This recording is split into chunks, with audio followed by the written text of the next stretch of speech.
The world moves fast, but neural networks move faster.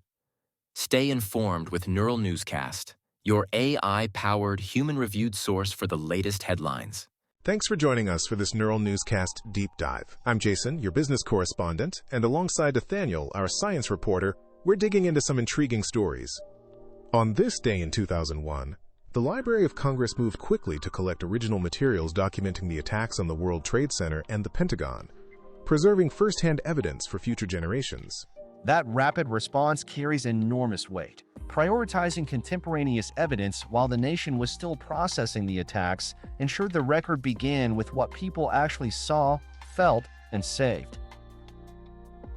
From a strategic preservation standpoint, locking in those primary sources gives researchers, policymakers, and the public a stable foundation, and it quietly shapes how future narratives and analyses will be grounded. Centralizing first-hand materials enables rigorous studies of social response, trauma, and record-keeping practices. It captures textures of experience that summaries and later reconstructions can't. It also supports accountability and institutional memory. When materials are curated early, they inform long-term inquiry into causes, effects, and systemic lessons in ways late collection rarely can. Early preservation reduces loss and contamination risks, protecting authenticity for cross-disciplinary work, historical, sociological, technological, so findings remain defensible. There's a market analog here. Securing scarce, high-value assets at the moment they exist increases their utility and credibility over time. The library essentially acted as custodian of those assets. And that custodianship underwrites reproducible scholarship, clear provenance, verifiability, and the ability for future scientists and historians to revisit the same evidence with new methods.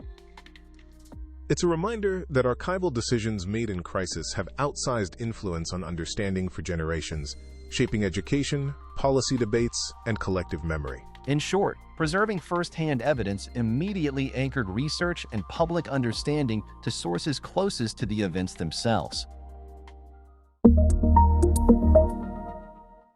Time for a quick pause. When we return, a birthday list with 3 very different legacies. Today we celebrate the birthdays of D.H. Lawrence, 1885, Ferdinand Marcos, 1917, and Brian De Palma, 1940. 3 names that ripple across literature, politics, and film. D.H. Lawrence stands out to me. His work pushed emotional and psychological boundaries in ways that still feel modern, right? Absolutely. Novels like Sons and Lovers and Women in Love reframed the marketplace of ideas around personal freedom and relationships, changes you can trace all the way into corporate storytelling and branding. And beyond branding, his frank treatment of sexuality and inner life opened doors for later writers and thinkers to examine human behavior without euphemism, feeding into psychology and social science. Strategically, challenging prevailing norms drove attention and controversy that ultimately reset what mainstream literature could tackle, a kind of cultural market disruption. He was also versatile, novelist, poet, using form to match intense subjective experience. That craft, not just provocation, is why his voice still resonates. And his focus on authenticity and emotional truth runs against polished, managed narratives. There's a lesson there for companies and leaders. Authenticity can be both disruptive and valuable. Scientifically, his interior explorations anticipated interdisciplinary work linking literature, psychology, and even neuroscience in mapping emotion to narrative structure. Briefly on the others. Ferdinand Marcos is remembered for political leadership with deeply controversial consequences, while Brian De Palma's filmmaking left a distinct mark on suspense and visual style. Circling back to Lawrence, that willingness to probe taboo subjects with close observation makes him pivotal, an artistic legacy, and a kind of cultural permission slip for future creators. So marking his birthday isn't just remembering an author. It's acknowledging a catalyst for how stories could be told and how audiences could be asked to think and feel, still relevant in the business of ideas. From a scholarly angle, his work remains fertile ground, always something new about motivation and social constraint, keeping his relevance alive.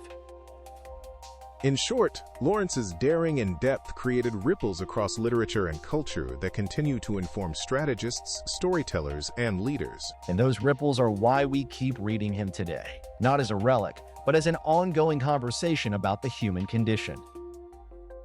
We'll be right back after this short break. Hey there, this is Chad Thompson, founder of Neural Newscast.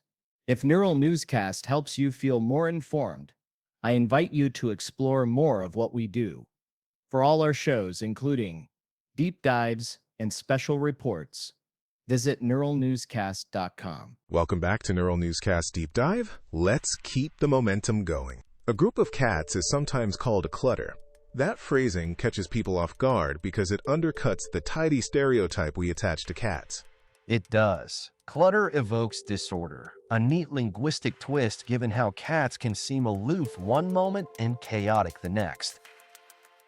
From a communications angle, a single word reframes perception with minimal effort, and it's memorable precisely because it subverts expectation. As a science storyteller, I appreciate how one term can carry imagery that aligns with observed cat behavior without changing any facts. For audiences, it's a handy mnemonic. Say clutter, and a scene forms instantly. A small cluster of cats moving together, a bit unpredictably. That subtle irony helps the fact stick. Simple statement, emotionally resonant language.